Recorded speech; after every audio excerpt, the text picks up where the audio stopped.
جی ناظرین welcome back. ایک دفعہ پھر آپ کو خوش آمدید کہتے ہیں. میٹرو ون نیوز کی ماہ ربیع الاول کی خصوصی نشریات ہیں رحمۃ للعالمین صلی اللہ علیہ وآلہ وسلم. میں ہوں آپ کا میزبان ڈاکٹر بلند اقبال. سلسلہ ہے مہر نبوت کا. یہ وہ سیگمنٹ ہے جو کہ ذہنی آزمائشی مقابلہ ہوتا ہے. ہمارے ساتھ مختلف پارٹیسپینٹس موجود ہوتے ہیں جن سے سوالات کیے جاتے ہیں. جو زیادہ سوالات کے درست جواب دیتا ہے وہ پارٹیسپینٹ ہمارے مقابلے کا فاتح ہوتا ہے. اس سے پہلے کہ اپنے مقابلے کا آغاز کریں آئیے آپ کو لے کے چلتے ہیں اپنے پارٹیسپینٹس کی جانب اور ان کا تعارف آپ سے کراتے ہیں. جی سب سے پہلے پارٹیسپینٹ کے پاس چلتے ہیں. السلام علیکم. وعلیکم السلام. Syed Arish Arshad from happy palace grammar school. Okay ہم چلتے ہیں اپنے دوسرے پارٹیسپینٹ کی جانب. جی اپنا تعارف کرائیے گا. Okay, this is Aqib Ali. I have completed graduation and I am preparing for CSS.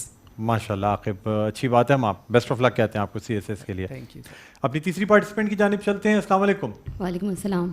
اپنا نام بتائیے گا. Syeda Zoha Ali Gilani. I am law final year student of law from S M law college.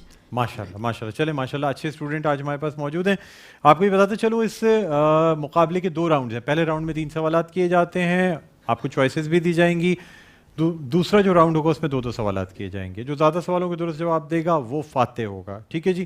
سب سے پہلے عریش کی جانب چلتے ہیں. عریش آپ تیار ہیں؟ جی بالکل. آپ سے میرا پہلا سوال ہے. مجھے بتائیے گا رسول اللہ صلی اللہ علیہ وآلہ وسلم کے ہمراہ 6 سال کی عمر یعنی رسول اللہ صلی اللہ علیہ وآلہ وسلم نے کس کے ہمراہ 6 برس کی عمر میں پہلی بار مدینہ منورہ کا سفر کیا تھا؟ میں آپ کو چوائسیز دیتا ہوں. ام ایمن، حضرت آمنہ، حضرت بی بی آمنہ یا حضرت ابو طالب. حضرت بی بی آمنہ. حضرت بی بی آمنہ بالکل درست جواب ہے.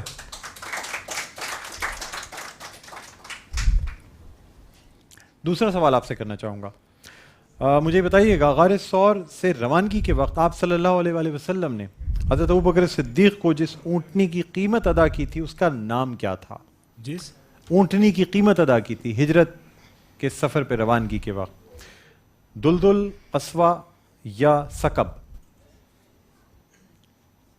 قصوہ. قصوہ بالکل درست جواب ہے.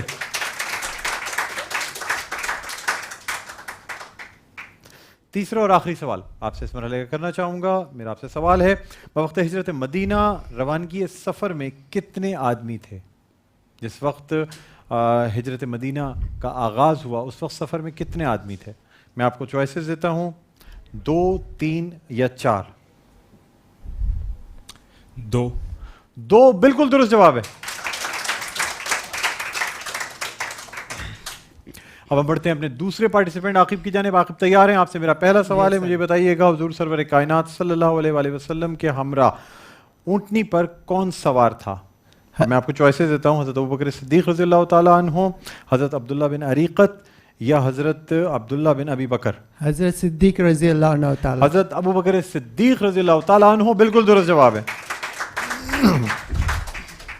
دوسرا سوال آپ سے کرنا چاہوں گا. اس سفر کی رہنمائی پر کسے اجرت پر حاصل کیا گیا تھا؟ عبداللہ بن عریقت، عامر بن عریقت یا عریقت بن عامر؟ سر ریپیٹ کیجیے گا. اس سفر کی رہنمائی پر کسے اجرت پر حاصل کیا گیا تھا؟ عبداللہ بن عریقت، عامر بن عریقت یا عریقت بن عامر؟ عامر بن عریقت. مجھے افسوس ہے جواب غلط ہوتا ہے. صحیح جواب ہے عبداللہ بن عریقت. تیسرا اور آخری سوال آپ سے کرنا چاہوں گا. عاقب سفر ہجرت سے قبل رسول اللہ صلی اللہ علیہ وآلہ وسلم نے مکے سے نکل کر کس مقام پر یعنی مکہ شہر سے خطاب فرمایا تھا؟ جس وقت سفر ہجرت پر نکل گئے تھے تو اس وقت مکے سے نکل کر کس مقام سے مکے پہ یعنی مکے سے خطاب فرمایا تھا؟ آپ کو میں چوائسیز دیتا ہوں. مقام قدیر، مقام جعفہ، مقام عقبہ؟ مقام جعفہ.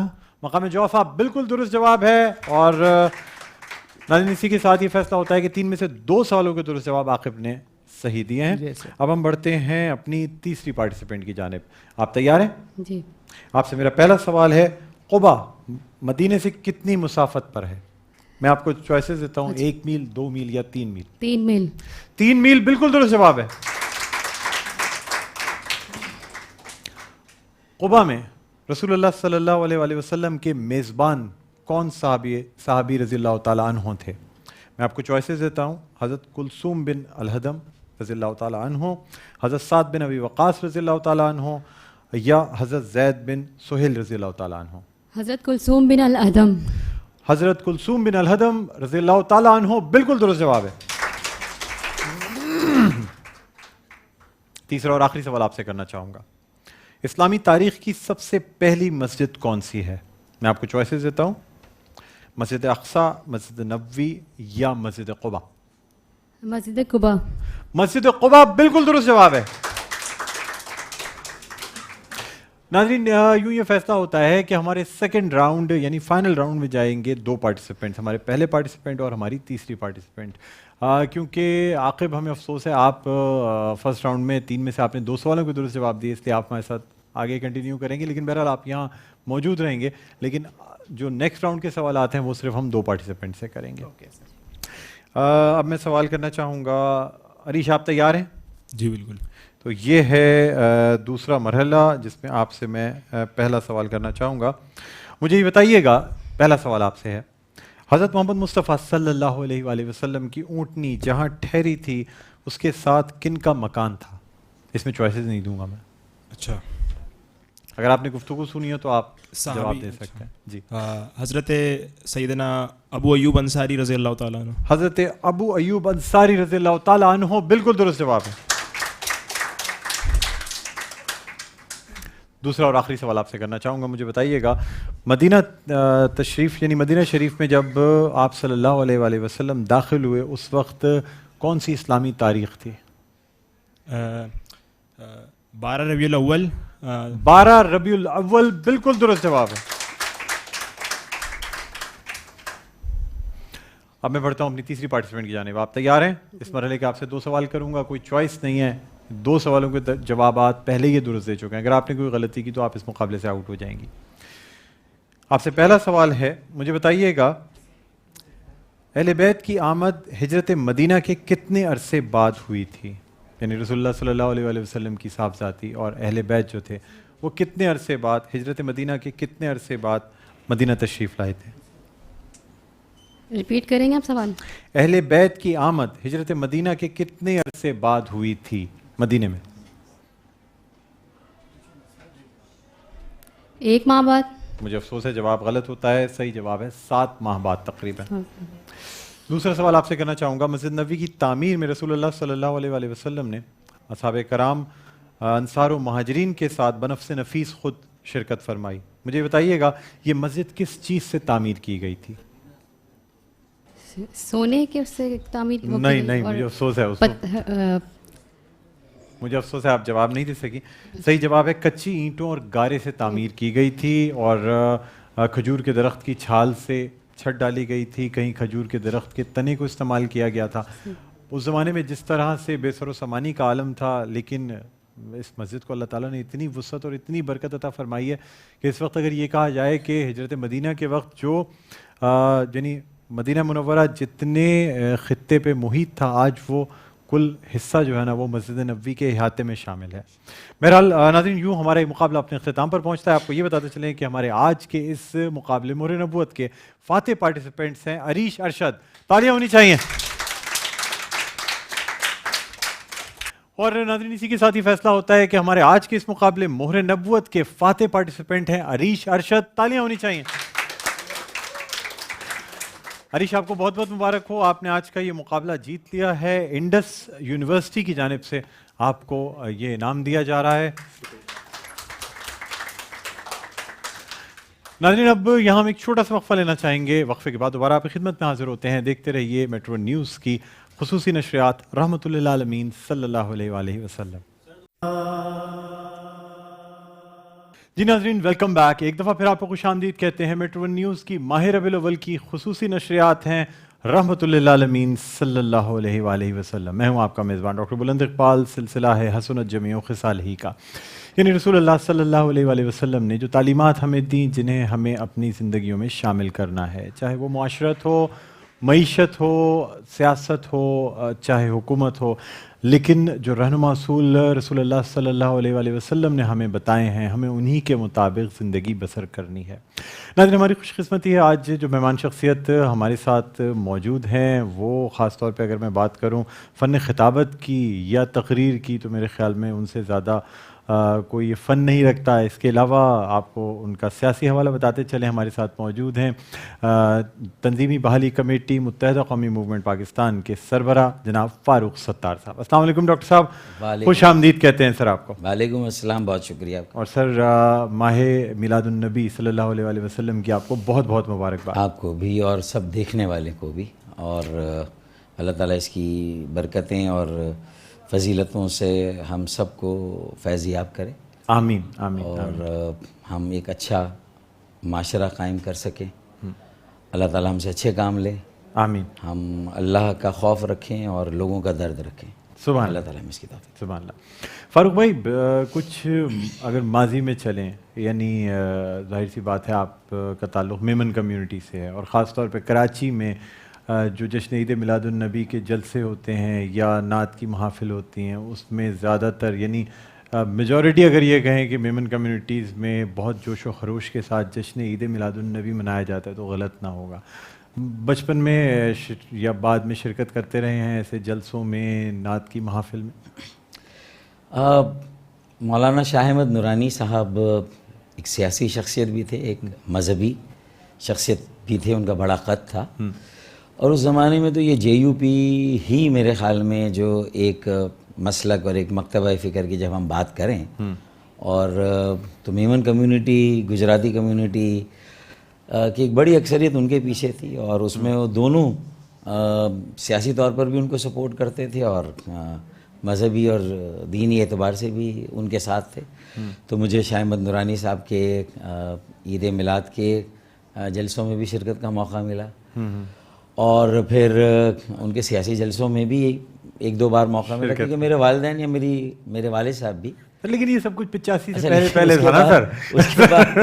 اس کے بعد پھر انہی کے سامنے سب سے پہلے جب الیکشن لڑنا پڑا قومی اسمبلی کا, تو اس وقت میری حالت بڑی عجیب ہو رہی تھی. جب آپ بلدیاتی الیکشن, میں نے کہا کہ میں اپنے بچپن سے بغاوت کر رہا ہوں, میں اپنے گھر والوں سے, لیکن بہرحال وہ میں یہ سمجھتا تھا کہ نہیں, شاید پاکستان کے ایک طبقے جنہوں نے دارالکفر سے دارالامان کی طرف ہجرت کی, پاکستان بنایا, اپنا سب کچھ لٹایا, یہاں آئے اور سنت نبوی پر عمل کیا, اور اس ملک کو بھی اسی مقصد کے لیے بنایا تھا کہ یہ مدینے کی ریاست کی بات تو آج ہو رہی ہے, یہ مہاجروں نے تو اسی وقت یہ سوچ کے بنایا تھا کہ یہ دنیا, یہ واحد مسلمانوں کی نظریاتی مملکت ہوگی اور دنیا کے سارے مسلمان آئیں گے. تو میں نے کہا چلیں ہجرت کی مناسبت سے ہی صحیح, وہ ہو سکتا ہے کہ مسلک اور عقائد کے اعتبار سے مولانا شاہ احمد نورانی صاحب کا اب بھی میرے عزیزوں میں, رشتہ داروں میں, میرے گھر والوں میں تذکرہ رہتا ہے, لیکن سیاسی طور پہ بہرحال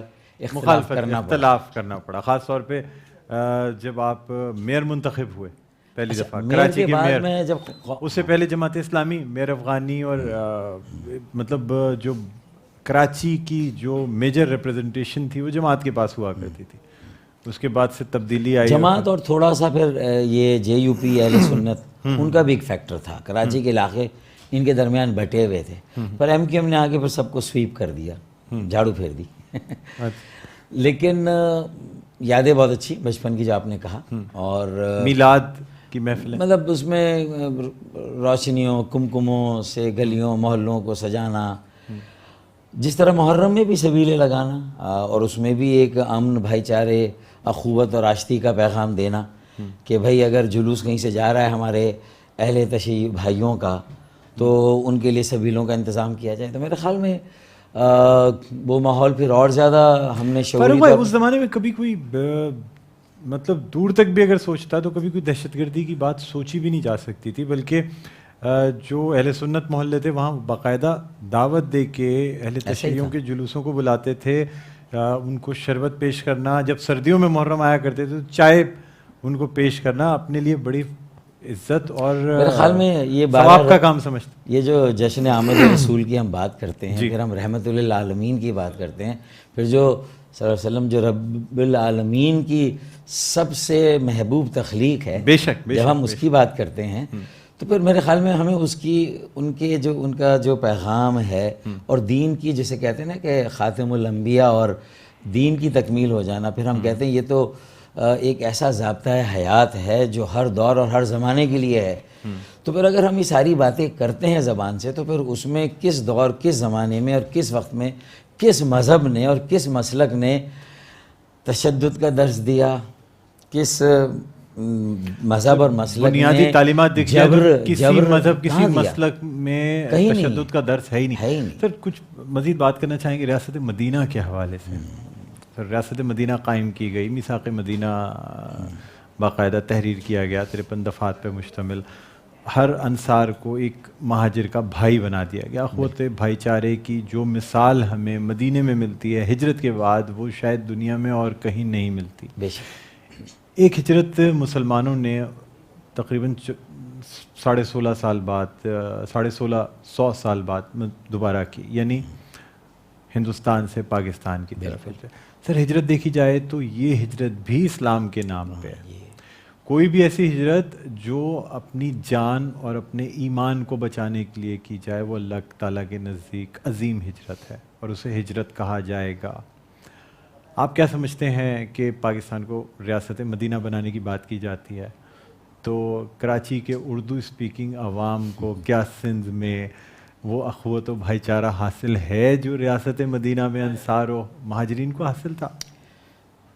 دیکھیں ویسے تو جو بھی مختلف لسان اکائیاں ہیں پاکستان میں یا مختلف ثقافتی یا علاقائی، ان میں یہ بے چینی، اضطراب ہے اور احساس محرومی، بسا اوقات احساس بیگانگی اور پھر احساس عدم تحفظ میں جب تبدیل ہو جاتا ہے نا تو وہاں ملکی وحدت کو نقصان پہنچتا ہے. تو ہم اگر ریاست مدینہ کی بات کرتے ہیں اور جس طرح باہم شیر و شکر ہوئے تھے اور انصار نے مہاجرین کے لیے اپنے کاروبار میں سے آدھا حصہ، اپنے گھر میں سے آدھا حصہ، اور یہاں تک کہ یہ بھی تاریخ کا حصہ ہے کہ جن انصار کے پاس ایک سے زائد بیویاں تھیں تو انہوں نے یہ پیشکش بھی کی تھی کہ ایک بیوی کو طلاق دے کے وہ ایک مہاجر کے ساتھ اس کا عقد پڑھانے کے لیے بھی تیار تھے، اور شاید ایسا پھر ہوا بھی. تو وہ جذبہ میں سمجھتا ہوں کہ شروع میں تو میں اسی طرف آ رہا تھا کہ شروع میں تو ایسا نہیں تھا کہ سندھ کے عوام نے جس طرح سے ویلکم سندھ کے کیا، عوام نے بھی، جس طرح پنجاب مہمان کے عوام نوازی نے بھی، جب ایسٹ پنجاب سے لوگ مغربی پنجاب میں اور ہمارے پنجاب میں آئے، اور جب راجستھان سے یا پھر وہ ٹرینیں جو پنجاب میں نہیں رکنے دی گئیں اور وہ سندھ میں لائی گئیں، تو بھلے سکھر سے لے کر لاڑکانہ میں بھی مہاجر گئے تھے. ٹرین لائن پہ جتنی سندھ کے جتنے علاقے آباد ہیں، بلکہ پوری آپ اگر مین ٹرین لائن کو لے لیں تو تمام ان شہروں میں خاص طور پر اردو اسپیکنگ آبادی موجود ہے. اور میرے خیال میں ہم کچھ دہائیوں کی بات کریں تو اس سے پہلے کوئی اس قسم کا فرق موجود نہیں تھا. دیکھیں یہ بھی فرق نہیں تھا کہ کبھی کوئی سوچتا ہے کہ کبھی کراچی سے دارالخلافہ اسلام آباد لے جایا جائے، اس کی کیا معقول وجہ ہے، اس کی کیا دلیل ہے، اس دارالامان میں اس سے کیا فائدہ ہوگا اور کیوں ایسا کیا گیا. یہ بہت سارے ایسے سوالات ہیں جو میں سمجھتا ہوں کہ اس ملک کو صحیح معنوں میں ریاست مدینہ بنانے میں رکاوٹ ہو سکتے ہیں. ہو سکتا ہے کہ میرا یہ بیانیہ تھوڑا زیادہ میرے سیاسی جو میری سوچ و فکر ہے اس کے تناظر میں لیا جائے، لیکن میں کہتا ہوں کہ ہمارے علماء دین کو بٹھا دیں اور وہ مجھے اس ساری چیز کی تحقیق اور ریسرچ کر کے بتا دیں کہ کیوں ایسا کیا گیا. سب سے بڑا شہر آج بھی یہی ہے، سب سے زیادہ پاکستان سے لوگ نقل مکانی کر کے معیشت کے لیے بھی ہجرت کر کے، منی پاکستان ہے، منی پاکستان ہے، یہاں آتے ہیں ہر زبان بولنے والا، ملک کے ہر علاقے کا. تو اسی لیے میں نے جب یہ بات کی کہ میں نے ایک آفر کی کہ بھائی دیکھیں ملک کو اگر ریاست مدینہ بنانا ہے تو ہم پوری طرح سے جو لوگ یہ بیڑا اٹھا رہے ہیں ہم ان کے ساتھ ہیں، اور ایک منصفانہ معاشرہ قائم ہو، ایک ایسا اسلامی معاشرہ قائم ہو جس میں کسی گورے کو کالے پہ، کالے کو، یعنی کسی بنیاد پہ کوئی امتیاز و تفریق نہ ہو، چاہے روزگار میں، چاہے تعلیمی اداروں میں، چاہے فنڈز کی ایلوکیشن میں، یا کسی جگہ یہ نہیں ہونا چاہیے. تو اگر ہم یہاں سے بات اٹھائیں تو پھر میں نے یہ کہا کہ اس ریاست مدینہ کے ایک مسجد نبوی بھی ایک ایسا مرکز ہے جو ہونا چاہیے، جو سوچ فراہم کرے، جو فکر فراہم کرے، وہی روح اور اسپرٹ فراہم کرے جو قیام پاکستان کی تھی. لاکھوں لوگوں نے اپنی جانوں کا نذرانہ دیا، ٹرینیں کٹی، قافلے لٹے، عزتوں کی قربانیاں دی ہماری بہنوں بیٹیوں نے. تو میرے خیال میں اس کے لیے ہو سکتا ہے کہ جو پاکستان بنانے والے تھے، جو طبقہ تھا، جن کے خون میں پاکستان رچا بسا ہوا ہے، تو اگر ان کو ایک کردار دیا جائے، ان کی ان قربانیوں کا اعتراف کیا جائے، تو میں سمجھتا ہوں کہ کراچی ایک بہت اہم کردار ادا کر سکتا ہے. تو میں آفر کرتا ہوں کہ یہ مسجد نبوی ہے. اچھا، اگر یہ ریاست مدینہ بنے گی تو اس کی مسجد نبوی ہوگی، فیصلے یہاں ہوں گے. مسجد نبوی ثانی جو ہے وہ کراچی میں بننی چاہیے تاکہ جو دیکھیں نا، آپ کا برین یا نرو سینٹر بھی ہے، آپ کا مالی دارالخلافہ بھی ہے، آپ کا سیاسی انتظامی دارالخلافہ نہیں ہے.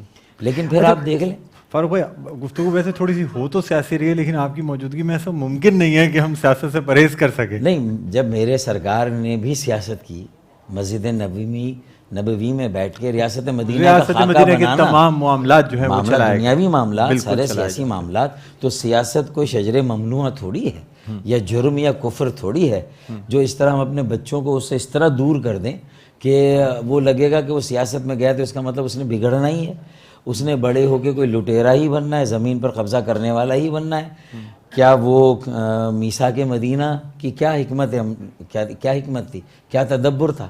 ایک سیاسی تدبر ہے، سیاسی حکمت تھی نا. بالکل بالکل. فاروق بھائی، آپ کہتے ہیں ایک تو یہ کہ ہمارے مذہب میں بھی ہے کہ اتحاد سے رہنا چاہیے، یعنی یکجہتی، سب کو مل کر رہنا چاہیے، تفرقے میں نہیں پڑنا چاہیے. متحدہ قومی موومنٹ پاکستان میں اس وقت جتنے دھڑے بنے ہیں، ہم پی ایس پی کی بات کریں، ہم آپ کی بات کریں یا اور دوسرے اس کی بات کریں جو لوگ یہاں سے نکلے ہیں، تو سر آپ نہیں سمجھتے کہ ہمیں خاص طور پہ اس مبارک مہینے میں اور اسلام کی تعلیمات کو دیکھتے ہوئے سب کو ایک ہونا چاہیے تھا، ایک طاقت ہوتی؟ پھر سر تنظیمی بحالی کمیٹی، یعنی آپ کا مقصد تو دراصل اصل تنظیم کو بحال کرنا ہے نا، جو جب سب ساتھ ہوا کرتے تھے. تو سر یہ کام جو تنظیم کو بحال کرنے کا ہی الگ کھڑے ہو کے کیسے کیا جا سکتا ہے سر؟ دیکھیں، تنظیم میں جب یہ کام کرنا میرے لیے ممکن ہی نہیں رہا کہ پالیسی سطح پہ اور فیصلوں کی سطح پہ مجھے شامل کیا جائے، تو ظاہر ہے مجھے پھر یہ راستہ اختیار کرنا پڑا. پھر انہوں نے مجھ سے جان ہی چھڑا لی اور مجھے ہی الگ کر دیا. میں نہیں ہوا، انہوں نے مجھے الگ کیا پارٹی سے. اچھا، اب میں نے نئی پارٹی نہیں بنائی، اس کا مطلب ہے کہ میں اب بھی اسی یکجہتی اور اتحاد کے لیے کام کر رہا ہوں. یہاں سے بیٹھ کر بھی میں وہی صدا لگا رہا ہوں اور یہ آفر کر رہا ہوں کہ شاید یہ معاملہ میں آپ کے لیے ایکسیپٹیبل نہیں ہوں، شاید آپ میرے لیے نہیں، اور شاید اس میں ہو سکتا ہے ہماری کسی انا کو بھی دخل ہو. چلے میں نے یہ بھی مان لیا، تو پھر ہم ایک کام کرتے ہیں نا، ہم اپنے آنے والے لوگوں کو ایک اچھے سیاسی عمل، یکجہتی اور اتحاد اور ایک عام لوگوں کی خوف خدا رکھنے والی، لوگوں کا درد رکھنے والی، بے لوث ان کی خدمت کرنے والے ایک ایسے عمل سے جس کا ڈنکا پورے ملک میں بجا تھا. جب یہ تو اس وقت بھی تھے، وہ کم عمر لوگ تھے، نوجوان تھے. میری عمر 18 سال تھی جب میں آیا تھا. اور مجھے آپ کا میئر بننا بھی یاد ہے. میرا میئر میں 28 سال میں بنا. مصطفیٰ کمال بھائی بنے 33 سال کی عمر میں. جشن منایا گیا. کہا گیا کہ یہ لونڈے لپاڑے ہیں. اچھا، تو اس کا مطلب لونڈے لپاڑے برے نہیں. ینگسٹ میئر رہے نا سر میرے خیال میں آپ؟ ینگسٹ میئر اتنے بڑے شہر کا. اچھا سر، یہ تو میں نے آج یہ کہا کہ ہم سب رابطہ کمیٹی کے جو لوگ ہٹیں، نئے انتخابات کرائیں اور 25 سے 40 سال کی عمر کے لوگوں کے حوالے کر دیں رابطہ کمیٹی. اور یہ بھی طے کریں گے اگلے بلدیاتی انتخابات میں بھی ہم ان نوجوانوں پر ہی بھروسہ کریں گے، انہیں ہی موقع دیں گے کہ یہ اب یہاں سے اس قافلے کی باغ ڈور سنبھالے اور آگے لے جائیں. ہم سرپرستی کریں گے، ہم ان کی رہنمائی کریں گے. میرے خیال میں یہ وقت اب آ گیا. یہ یکجہتی اور اتحاد. یہ بتائیے کہ کہا جاتا ہے مسلمان جو ہے نا وہ خلافت میں زیادہ ترقی کرتے ہیں، یعنی مسلمانوں کا خلیفہ اگر مقرر ہو تو اس میں زیادہ تنظیم اور اتحاد سے رہتے ہیں، بجائے اس کے کہ جمہوریت کے ذریعے کسی کو الیکٹ کیا جائے. کیا یہ بات درست ہے؟ دیکھیں، میرا مرتبہ اور مقام ایسا تو نہیں ہے کہ میں اتنی علمیت اور اتنا فہم میرا ہو کہ میں جو ہمارے جو خلافت راشدیہ کا جو دور تھا، راشدہ کا، ہمارے جو 4 بڑے خلیفہ تھے، ٹھیک ہے نا، ان میں سے 3 کی شہادت ہوئی تھی. بالکل بالکل. حضرت ابوبکر صدیق کے علاوہ باقی حضرت عمر فاروق، حضرت عثمان غنی، حضرت علی کرم اللہ وجہ شہید کیا گیا.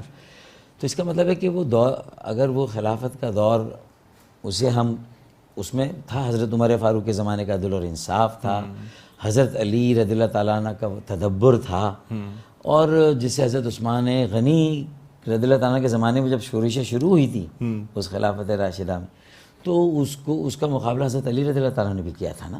بالکل. تو میں سمجھتا ہوں کہ پھر اس کے بعد کسی اسٹیج پر آ کر جو ہوا، تو اس کا مطلب منافق تو اس زمانے سے ہیں. مسجد زرار تو اس زمانے بنی تھی، یہ زکوٰۃ دینے سے انکار آپ کرنے کے کہنے کے مطابق آج بھی موجود ہیں. مسلمان کہتے تھے اپنے آپ کو، لیکن وہ تھے اس زمانے میں.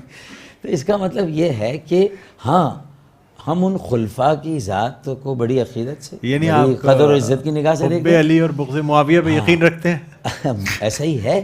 یہ محاورے اسی لیے آئے میرے خیال میں کہ یہ ان چیزوں کا کہیں نہ کہیں ہمارے سیاسی، معاشی، معاشرتی، ہماری قومی زندگی، ہماری اجتماعی انفرادی زندگی میں ان ساری چیزوں کا کہیں نہ کہیں دخل ہے. بالکل. تو میں یہ سمجھتا ہوں کہ ہاں ہمیں یہ ہونا چاہیے کہ وہ چیزیں جو اس زمانے کی قابل عمل تھیں، جن پر عمل ہوا، ان کو ضرور ہمیں اختیار کرنا چاہیے، اپنانا چاہیے. اور اگر ہم نے اس جو مشاورت تھی اس زمانے کی، مجلس شورا تھی، اس کو اگر آج ہم نے ایک منتخب نمائندوں کا ایوان، قومی اسمبلی اور سینٹ بنا دیا ہے، تو اسے مجلس شورا سمجھ کے اسے اختیار دیں مشاورت کا، پھر اس سے مشاورت کی جائے. بات یہ کہ ہم عملی طور پر کیا کر رہے ہیں اور ہم کہہ کیا رہے ہیں، بالکل ہمیں اس میں ذرا جو فاصلہ بڑا ہو گیا اس کو کم کرنے کی ضرورت ہے. تو اس میں پھر سیاست میں آ کر ظاہر ہے کہ یہ جھوٹ کا سہارا بہت زیادہ لینا پڑتا ہے، اور بسا اوقات پھر بہت مجبوری میں ایسا کرنا پڑتا ہے. تو بس کوشش یہ ہونی چاہیے کہ آگے سیاست کو سچ سے تعبیر کریں، مطلب خدمت ہے نا، یہ تجارت خدمت کریں. وہ بھائی نہیں کہ سیاست فاروق بھائی وقت کی کمی ہے، بس آخری آپ سے ایک میسج لینا چاہوں گا. باتیں تو بہت سی رہ گئی سر، تشنگی بہت ہے، ابھی بہت کچھ ہے، سمجھ لیں بھی تو گفتگو کی ابتدا ہوئی تھی. کیا کہنا چاہیں گے، کوئی میسج خاص طور پہ جشن عید میلاد النبی کے حوالے سے؟ میں سمجھتا ہوں کہ جو ذات اقدس ہے، جو رسول نبی اللہ صلی اللہ علیہ وسلم کی ذات ہے، وہ تو پورے عالم کے لیے رحمت بنا کر بھیجی گئی تھی نا، تمام عالمین کے لیے. عاجزی، انکساری، بھائی چارگی، محبت، اخوت، امن اور آشتی، میرے خیال میں یہ ہمارے ایک کردار، اخلاق، مطلب اگر ذرا سی پوزیشن مل جائے تو گردن میں سریا آ جائے. تو یہ ساری باتیں، پھر جو ہمارے یہاں ایک دم کسی کے ہاتھ میں دولت آ جائے تو پھر اس کا پھر حال آپ دیکھ لیں، قناعت پسندی، یہ ساری وہ چیزیں ہیں جن کو ہمیں اختیار کرنا ہوگا اپنی انفرادی اجتماعی زندگی میں. بے شک حقوق العباد کا زیادہ خیال رکھنا ہے. حقوق اللہ کا معاملہ شاید اللہ تعالیٰ سے اللہ و بندے کا ہم معاملہ ڈیل کر لیں، وہاں NRO کی گنجائش شاید نکل آئے. لیکن یہ جو حقوق اللہ میں مجھے لگتا آپس ہے میں کہ بندوں نے ایک دوسرے کو NRO کبھی نہیں دینا. شاید NRO نہ دیں، کیونکہ اب تو ویسے بھی اوپر سے آ رہا ہے کہ NRO نہیں دیا جائے گا. بہت شکریہ. فاروق بھائی ہمارے ساتھ موجود ہیں. یہاں ہم ایک نعت رسول مقبول صلی اللہ علیہ وآلہ وسلم اپنے پروگرام میں شامل کرنے کی سعادت حاصل کر رہے ہیں. میں یہاں دعوت دینا چاہوں گا نعت خواں ثنا سید کو کہ وہ تشریف لائیں اور بارگاہ رسالت میں آپ صلی اللہ علیہ وآلہ وسلم عقیدت کے پھول پیش کرنے کی سعادت حاصل کریں. نعت خواں ثنا سید. یا محمد نور مجسم، یا حبیبی یا مولائی، تصویر کمال محبت، تنویر جمال خدائی. یا محمد نور مجسم، یا حبیبی یا مولائی، تصویر کمال محبت، تنویر جمال خدائی. یا محمد نور مجسم، تیرا وصف بیاں ہو کسے،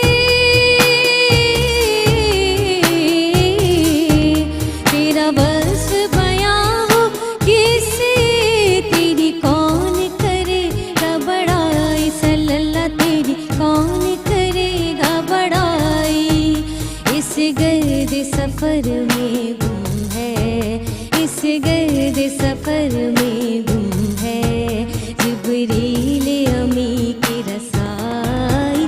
یا محمد نور مجسم، یا حبیبی یا مولائی، تصویر کمال محبت، تنویر جمال خدائی. یا محمد نور مجسم.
سبحان اللہ, بہت خوب, جزاک اللہ. بہت خوبصورت انداز میں آپ نے یہ نعت رسول مقبول صلی اللہ علیہ وآلہ وسلم پیش کرنے کی سعادت حاصل کی.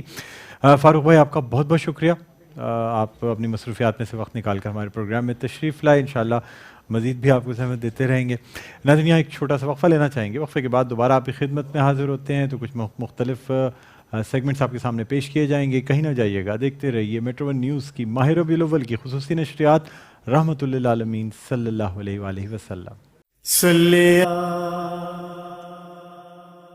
جی ویورز ویلکم بیک. ایک دفعہ پھر آپ کو خوش آمدید کہتے ہیں. میٹرو ون نیوز کی ماہ ربیع الاول کی خصوصی نشریات ہیں رحمۃ للعالمین, اور میں ہوں آپ کا میزبان ڈاکٹر بلند اقبال. ناظرین سلسلہ ہے محفل سما کا, یعنی اس سیگمنٹ میں ہم قوال حضرات کو یہاں دعوت دیتے ہیں. ملک کے مشہور و معروف قوال حضرات ہیں جو یہاں تشریف لاتے ہیں اور بارگاہ رسالت میں آپ صلی اللہ علیہ وآلہ وسلم قوالی کی صورت میں نعت شریف پیش کرنے کی سعادت حاصل کرتے ہیں. آج ہماری خوش قسمتی ہے, ہمارے ساتھ دوبارہ سے طاہر علی, ماہر علی نظامی قوال اور ہمنوا موجود ہیں. سب سے پہلے ان کو آج پھر خوش آمدید کہنا چاہیں گے اپنے اس پروگرام میں. السلام علیکم. خوش آمدید کہتے ہیں آپ کو بھائی پروگرام میں.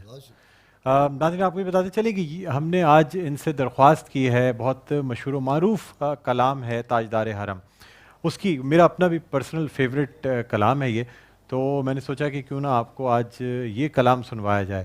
تو آپ سے درخواست ہے تاجدار حرم پیش کرتے ہیں.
قسمت میں میری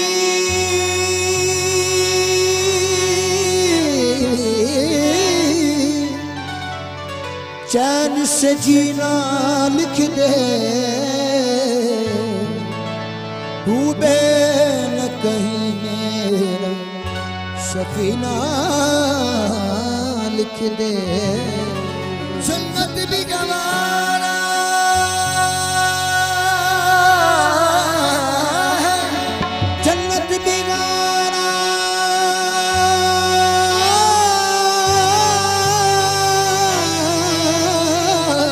ہے, جنت بھی گوارا ہے مگر میرے لیے اے کاتب تقدیر مدینہ لکھ دے.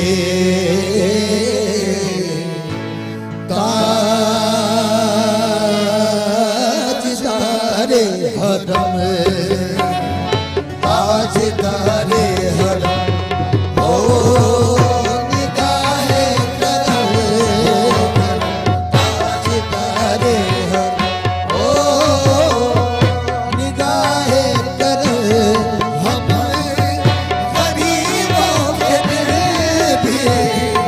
سوال جائے گئے تاجدار حرم,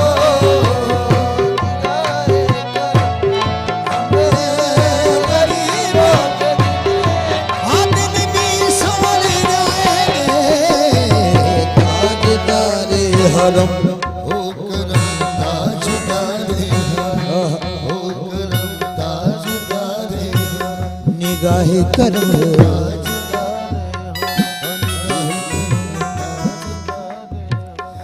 چشم رحمت بخشا سوئے میدان نظر, چشم رحمت بخشا سوئے میدان نظر.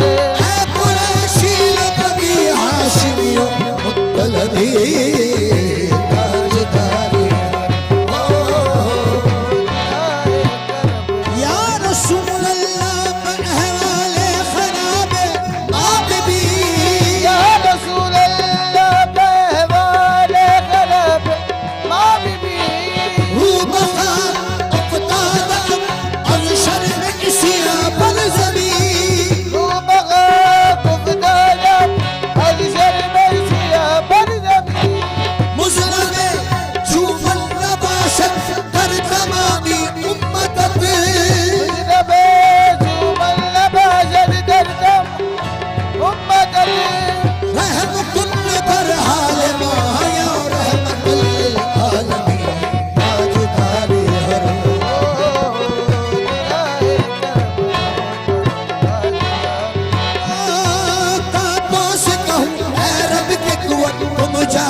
رہے بے خبری ہے بچن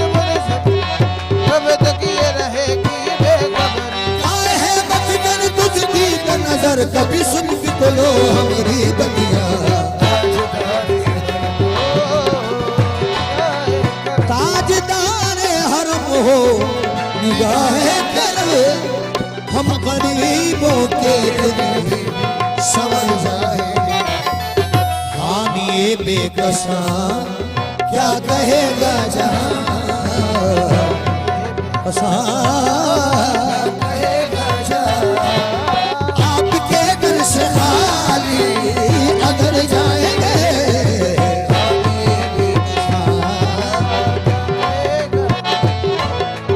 آپ کے جیسے خالی اگر جائیں گے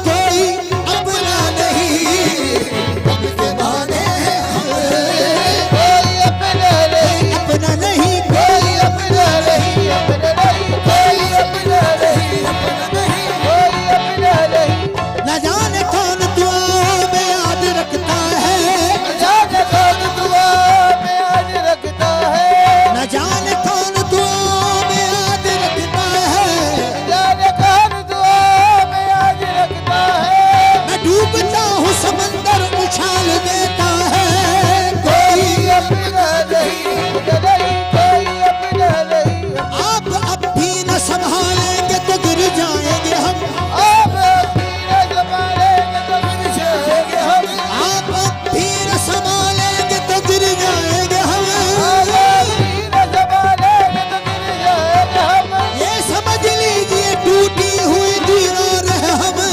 کوئی اپنا نہیں اپنا نہیں کوئی اپنا نہیں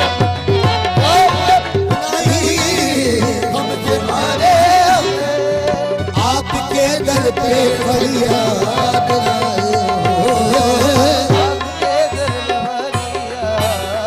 آئے آپ ہی جب لیں گے ہماری خبر ہماری خبر ہم مصیبت کے مارے کدھر جائیں گے آپ ہی جب لیں گے ہم مصیبت کے مارے کدھر جائیں گے